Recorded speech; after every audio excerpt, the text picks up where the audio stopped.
હાલો ખેડૂત મિત્રો, નમસ્કાર। તો આજે આપણે લીંબુની અંદર લીંબુના બગીચામાં કટિંગ કામ કરી નાખ્યું, કટિંગ બહાર પણ કાઢી નાખ્યું ને હવે આવી રીતનું જો ખાતર અહીંયા નાખી દીધું છે અને આ ખાતરને હવે આવી રીતે ખામડા નીચે સાફ કરી ઝીણા ઝીણા કાંટા જે હુકા કટિંગમાં કપાણા હોય એ હાથમાં ન આવે એટલે ઉપરના પત્તા અને ઝીણા કાંટા એ બધું ઉપર ખેંચી લેવાનું। આ મેં એક દેશી જુગાડ બનાવ્યો છે જેનાથી ખેંચી અને આવી રીતે થળિયા પડખે નાખી દે એટલે હરવો કચરો હળી જાય અને એનું પણ ખાતર થઈ જાય। એટલે ઝીણા કાંટા તો લેવા પડે, નહીંતર લીંબુ વીણવામાં પણ બહુ તકલીફ પડે। જો આવી રીતે લીંબુના થળિયાની નીચે એકદમ ચોખ્ખું આવી રીતે થઈ જાય, નીચે ડારો નીચે નથી આવતું પણ જ્યાં જગ્યા હોય ત્યાંથી લઈ લેવાનું એટલે આપણને લીંબુ વીણવામાં સરળતા રહે। પછી આ ખાતર મારો ભાગ્યો હમણાં ફીંદી નાખશે ખાતર। આવી રીતે હારા લીંબુ લઈ લેજે ભાઈ।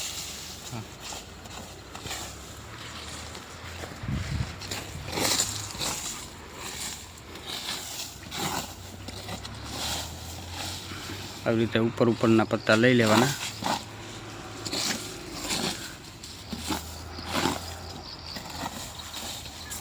બસ હવે આવી રીતે ખાતર ફેંદી નાખવાનું।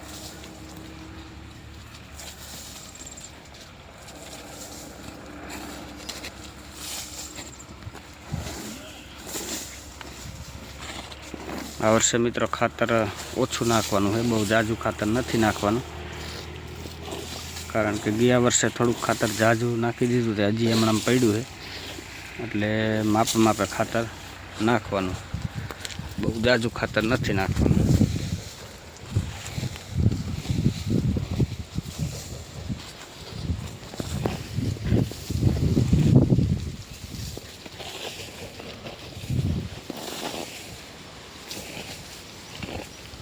કરી દે, આખામાં જગ્યા ન રહી જાય, કંઈ એવી રીતનું સરખું પગતું ખાતરનો ઢગલો ન રહી જાય।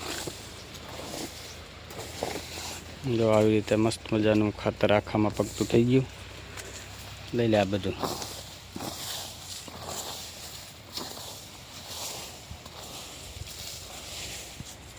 દેશી ગાયનું છાણ, એનું ખાતર, મરઘાનું ચરક, એરંડાની ફોતરી, આવી રીતે બધું મિક્સ કરી જો આવી રીતે કમ્પ્લેટ ખામડા નીચે સાફ સફાઈ કરી અને લીંબુ તો બગીચો એકદમ સ્વસ્થ। હવે આની અંદર લીંબુ નવા પાડવા હોય તો એ કાંટા ન લાગે, આવી રીતનું ખાતર મસ્ત હળી ગયેલું પાણીમાં ગાળી પકવેલું ખાતર। જય જવાન, જય કિસાન।